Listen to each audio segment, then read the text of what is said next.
The first time I noticed him, it was because of the book he was holding. It was the same one I had been searching for all month, a worn-out copy of The Stars Between Us, tucked under his arm, as if it were an old friend rather than just paper and ink. I had walked into Whitmore Library that afternoon with the intention of returning a few books, maybe browsing the poetry section before heading home. But then I saw him standing by the tall windows, sunlight pouring over him like a gentle spotlight. His eyes were fixed on the pages, completely lost in another world. I don't know why it struck me so deeply. Perhaps it was the way he turned each page carefully, as if afraid the story might slip away. Or perhaps it was the small smile tugging at the corner of his mouth, a private smile meant for no one but himself and the words he was reading.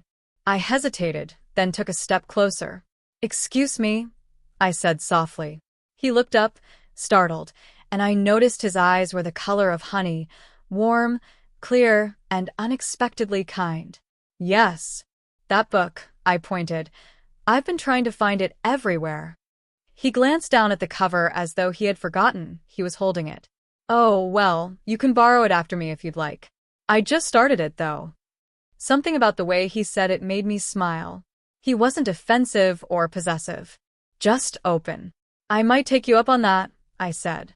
"I'm Clara." "Elias," he replied, extending a hand. It should have ended there, a brief meeting in a library, a polite exchange. But for some reason I lingered. "Do you always read here?" I asked. "Most afternoons," he said. "It's quiet. Feels like time slows down in here." I understood exactly what he meant. There was something about Whitmore Library, the high shelves, the golden light, the scent of paper and dust, that felt untouched by the rush of the outside world. We spoke for few more minutes before I left, but his voice stayed with me the entire evening. Over the next week, I found myself visiting the library more often. At first, I told myself it was for the books, but deep down I knew it was for Elias. Sometimes, I would arrive to find him already there, a cup of tea beside him, a quiet focus in his eyes. Other times, he would join me at a table, and we would sit in companionable silence, the air between us filled with the rustle of turning pages. Slowly, our conversations grew longer. He told me he was a history teacher at the nearby high school. I told him I worked at a small art studio across town. He shared stories about his students, their curiosity, their stubbornness, their surprising wisdom. I shared the messy beauty of my latest painting, how it sometimes felt like my brush was moving faster than my thoughts. One afternoon, he brought me a small notebook. "For your sketches," he said simply. It was bound in deep green leather, with creamy pages that seemed to invite creation. I don't know why it made my throat tighten, but it did. The weeks turned into months. We started walking together after the library closed. Sometimes we'd stop at the little cafe down the street, where the owner always greeted us with a knowing smile. We never spoke of what we were, or what we might become, but there was a quiet certainty between us, like the stillness before dawn. One evening, it rained. We had planned to meet at the library, but when I arrived, the lights were dim and the doors were locked early due to a power outage. I turned to leave, only to see Elias standing at the corner, holding a large umbrella. "You didn't think I'd let you walk home in this, did you?" he said. We walked side by side, rain pattering softly above us. The streets shimmered with reflections of street lamps. I could feel the warmth of his presence, even without touching. That night, when we reached my street, I almost invited him in. But something in me whispered that this, whatever it was, needed to be taken slowly, savored like the turning of pages. By spring, the library had become our place.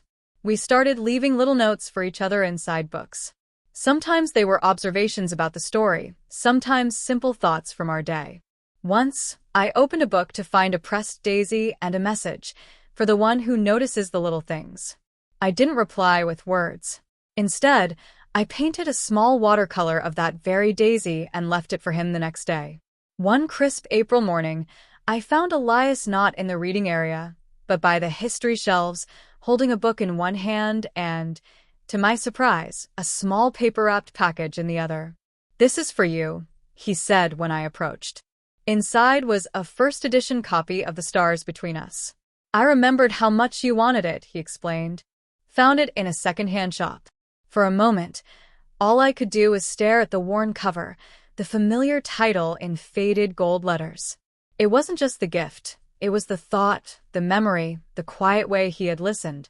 I don't know what to say, I whispered. Just say you'll keep reading with me, he said with a soft smile. From that day on, our bond deepened. We began exploring the city together, visiting old bookshops, wandering through art galleries, finding little cafes hidden in side streets. Every place we discovered became a thread in the tapestry of our connection. One afternoon, as we sat in a sunlit park sketching the fountain, he looked over at me and said, "You know, this all started because you were curious about a book I was reading." I laughed. And now look where we are. Summer came, bringing long evenings and golden sunsets. We took the train to the coast one weekend. It was a small seaside town, quiet except for the sound of gulls and the soft crashing of waves. We walked along the shore, collecting shells and sea glass. At one point, he handed me a piece of pale blue glass smoothed by the ocean. "Keep it," he said, "for when you want to remember this day." I still have it. The truth is, I don't know the exact moment I fell in love with him. It wasn't sudden. It was like watching a garden grow, so gradual that one day you wake up and realize it's in full bloom. And maybe that's why I'll never forget it. Because what started as a simple question in a library became a story I will carry with me for the rest of my life. A meaningful ending that ties back to the book and their first meeting.